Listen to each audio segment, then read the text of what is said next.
Miketa iz centra Miketa. Danas ću vam pokazati jednu vježbu avion. Avion je super vježba iz više razloga. Ja osobno koristim kod sebe u treningu kao priprema za određene trening programe.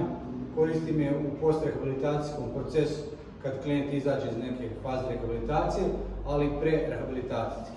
To je ništa drugo nego jednonožni deadlift, ali tu još dobijamo rad na gluteusu mediusu u zatvorenom kinetičkom lancu, zapravo u stanju nozi. Imamo dvije varijante, lakšu i težu.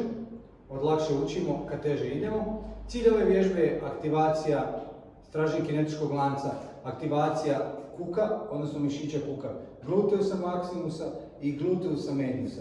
Stabilizacija stopala, trupa.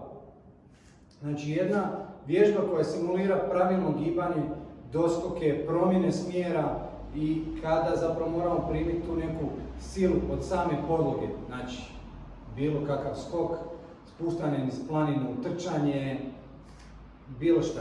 Ok. Stanemo normalno na hip hinge, ali u ovu poziciju sad spojimo noge,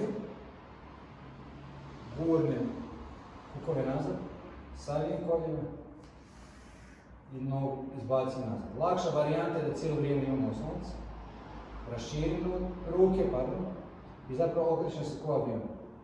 Okrećem se zapravo ono što radim sa zdjelicom, odnosno abdukcija kuka, ali dok je stopalo na podlozi zatvoren kinetički lanac i onda vraćam kompletnu zdjelicu unutra, kao da radim abdukciju kuku, 1, 2, 3 i otvaram vrata. Znači moj trup, kralježnica se ne rotira, sve što radim zapravo u kuku.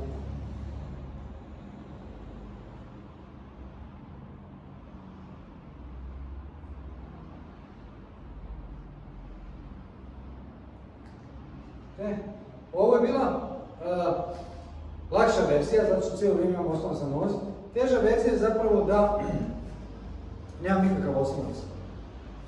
A to je da napravim i dalje isto. Podignem nogu i zapravo otvaram se. 1, 2, 3. Nije lagano.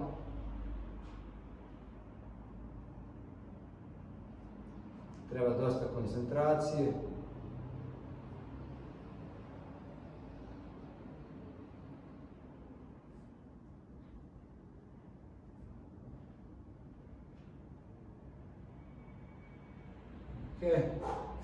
Znači osjećate da radi apsolutno sve, stopalo, list, stražnja loža, guzica, leđa, cijeli zapravo taj lanac.